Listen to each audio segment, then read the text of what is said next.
What is up, everybody? Welcome to DFS by the Numbers. These are my Draftkings MMA picks for UFC Seattle. We have Song Yadong going against Henry Cejudo on a very interesting card, a card that has taken a ton of hits, a card that we have a ton of short notice replacements. We have a lot of newcomers. We have a lot of short notice fights in general. But yeah, it's going to be a solid card. 12 fights as of now. Hopefully we stick with all these fights. We've already lost so many.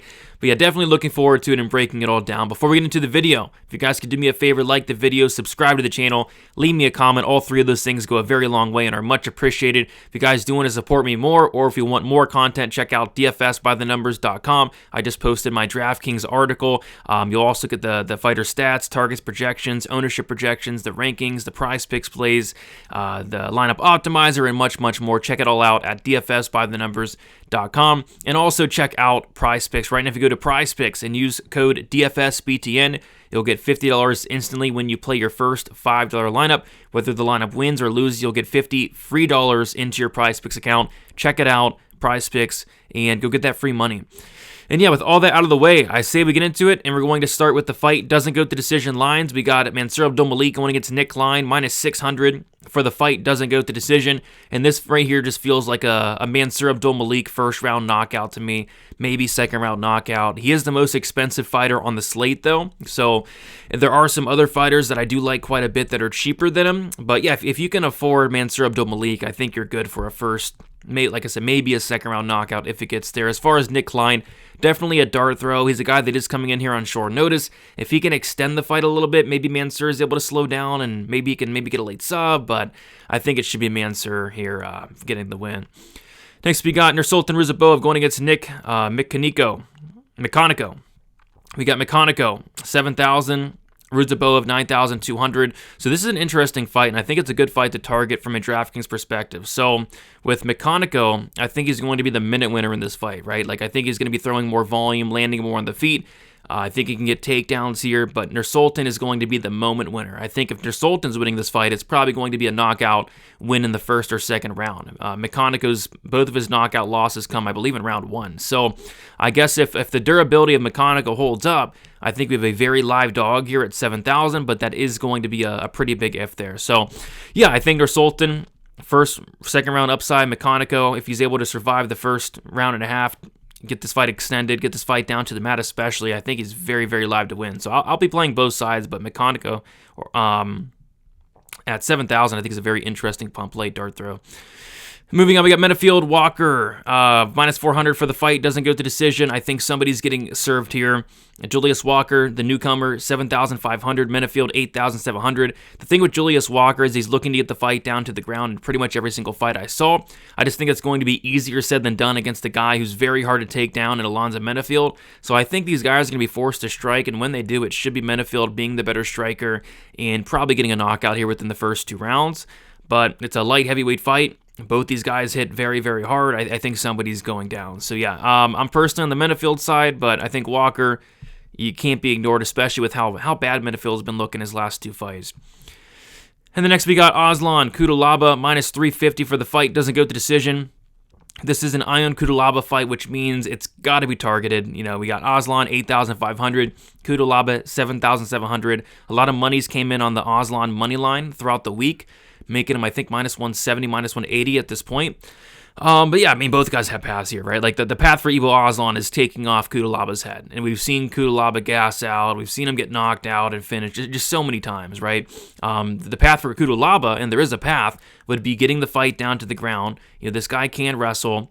And if he's able to get the fight down to the ground, I just have a feeling he's going to have a massive advantage on the mat if he's able to get it there, which it's going to be a big if because Aslan seems like he does have good takedown defense. But either way, I think the winner of this fight scores very good. I would be pretty surprised if this fight didn't find its way onto the optimal lineup. So I love this fight.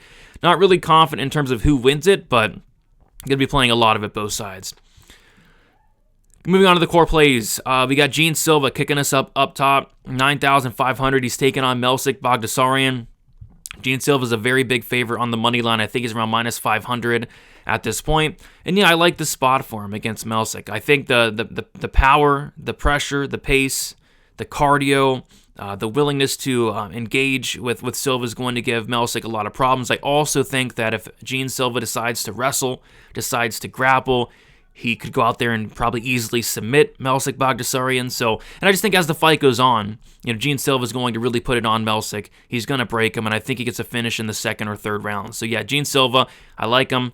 I think he's pretty safe this week. I think he has all the tools to not only win this fight, but win it pretty dominantly as well. Ibo Aslan, 8,500. Like I said, I think we need a piece of this fight this week. Ibo Aslan, I do lean towards his side ever so slightly. The reason being, this is a guy that does have very good takedown defense from what I've seen. And Ion Cutelaba, if he's not able to get the takedowns going, if he's not able to take down and hold down Aslan, he's probably getting knocked out. Ibo Aslan has a ton of power. Cutelaba's very hittable. He's been knocked out a million times. So I think Aslan is live to go out there and get a first, maybe second round knockout here, but Cutelaba has a path. But yeah, I do lean the Aslan side ever so slightly. Anthony Hernandez, 9,000. I like Hernandez quite a bit. Hernandez is one of the best Draftkings scorers in the entire UFC. It's a shame that this fight was not a 5-round fight. If it was, I'd probably go all in on Hernandez, but I'm still going to have quite a bit of him here in a 3-round fight. Takedowns, a lot of them. Control time, a lot of it. A lot of strikes, some reversals. I think Anthony Hernandez has the highest ceiling on the slate, even though it's only a 3-round fight. So I like Hernandez quite a bit at 9,000. Song Yadong, 8,900. I like Song Yadong quite a bit as well. 5 rounds to work with. I think he has the takedown defense, the get-up game to get back up if he gets taken down. And then on the feet, I just think he's the better striker, especially at this point. 11 years younger. Henry Cejudo, undersized, 5'4" in the bantamweight division. He's going to be at a 4-inch height disadvantage. So much older than Song at this point. I think we've seen the best days of Cejudo at this point. So yeah, I think Song Yadong wins this fight. I think he wins it probably by decision, but it wouldn't shock me if he even got a knockout. The dude hits hard. Moving on to the GPP plays here, we got Mansour Abdulmalik, 9,700, a guy that is expensive but should not be ignored. This guy's minus 1,000. His round props, barely plus money. This guy should go out there and finish Nick Klein, I think, in the first round. If not the first round, it probably comes in the second. Mansour Abdulmalik has a ton of power on the feet. Mansour Abdulmalik has great wrestling, insane ground and pound. I think a first round or second round TKO win is very much in play here for Abdulmalik. So I like Malik. Very, very expensive. You could definitely get away with not playing him, I think, this week because there are some other great options. But if you can afford him, I think he's fine. I think he smashes, and I think he scores very well. Next, we got Nikolai Veretennikov, 8,400. This is the new fight that was just recently added. Veretennikov, Austin Vanford. And yeah, it's a good fight to target as well. Borderline like a striker versus grappler matchup. Vanderford can strike a little bit, but I think Vanderford's going to want to get the fight down to the mat in this one. Veretennikov's a very good striker. I don't think people understand how good of a fighter Veretennikov is. He has a lot of power, good takedown defense, and Austin Vanderford, I worry about the chin, worry about the durability. Vanderford's been knocked out in both of his losses, and I'm also worried about what has Vanderford been up to. Has he been training for this fight? It's a weird short notice situation type thing, whereas Veretennikov, he actually was supposed to fight Billy Ray Goff this week. So I think Veretennikov is the more prepared fighter, and if you can keep this on the feet, I do like his chances. So I don't mind Veretennikov at 8,400. Gene Matsumoto, 8,600. I like Matsumoto here. I think he has some solid upside in this one, 8,600, especially if he goes to the wrestling, the grappling. So Matsumoto's not the best wrestler in the world, but he is a BJJ black belt. But I don't think you need to be the best wrestler in the world to take down Rob Font, who has a 44% takedown defense. So we could see a situation where Matsumoto is able to get takedowns, and once he does get takedowns, we've just seen Font just lay on his back for the entire round, just have absolutely nothing to offer when he's on his back. So I think Matsumoto has a path, if he comes in here with the right game plan, to score very well at 8,600, maybe even get a submission here. So I don't mind some Matsumoto at 8,600. And then Alonzo Menafield, we talked about a little bit, a ton of power. The majority of Menafield's wins come under 1.5 rounds. I think somebody's getting served. Both these guys hit very hard, but I do lean towards the Menafield side at 8,700.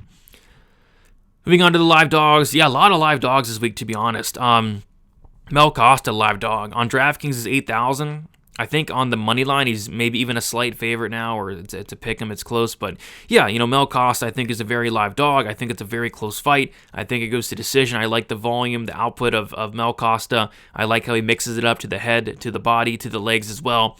Can potentially grapple a little bit in this matchup too. So yeah, I don't mind some Mel Costa. 8K. Not sure if there's a ton of upside, but in terms of a live dog, I think he's certainly live here. Ion Cutelaba, 7,700, live dog. There's a very good chance his head gets taken off very brutally, but hey, if he goes out there and wrestles and he's able to either sustain that pace for 15 minutes, or if he's able to, get the fight down to the ground and find a finish, Ion Cutelaba could be one of the highest scoring underdogs on the slate, just with the way this guy fights. There are major concerns, always with Ion Cutelaba, but yeah, I would be lying if I said the upside wasn't there for a Cutelaba win at 7,700. Julius Walker, 7,500. So he's a big dog here. A lot of money's came in on Menafield, and yeah, I like Menafield as well, but Menafield's last two performances, not the best looks. Maybe we are seeing a decline in Alonzo Menafield, and maybe Walker's getting him at the right time, and Walker's a guy that's going to go out there and look for takedowns, which I'm not sure that's going to work here against Menafield, but on the feet, like I said earlier, these guys are massive. They have a massive power, and one guy can land and end the fight or change the fight. So I think Walker, he's a live dog. I like Menafield, but Walker's live here for sure.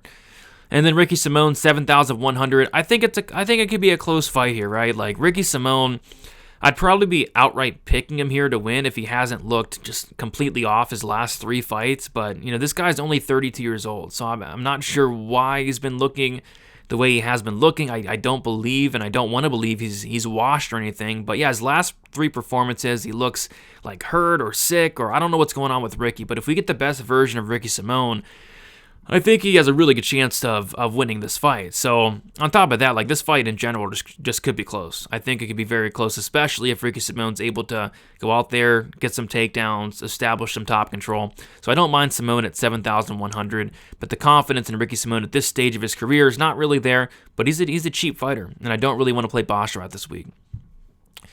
Pump plays. We talked about Meconico at 7,000. I think another dart throw this week, a pump player, Rafael Cerqueira, 6,900. Everybody thinks this guy's a bum because he got knocked out by Ibo Aslan in the first 50 seconds of the fight. Looked awful, worst debut in UFC history. But he's going against Modestas Bukauskas, who's obviously not Ibo Aslan. And Modestas is a guy that's very hittable, doesn't really do much, and he's been finished 5 times. So I don't mind some shots on Cerqueira. More of a fade on Bukauskas. We really don't know much about Cerqueira. There's not a lot of footage on him, but there is a lot of footage of Modestas getting his head taken off. And then we got the fade is going to be Javid Basharat, 9,100. Like I said, not too interested in Javid. He's not a finisher at the UFC level. I don't expect any wrestling success here against Ricky Simone. I think if he wins this fight, it's going to be him just outstriking Ricky across 15 minutes, and they're just much more better plays on the slate. So easy fade for me. And there you guys have it. Those are the Draftkings MMA picks for UFC Seattle. Thank you guys so much for watching. Do me a favor, like, subscribe. It is much appreciated. Also, check out dfsbythenumbers.com. Finishing up the content for the week today. Should be a fun card.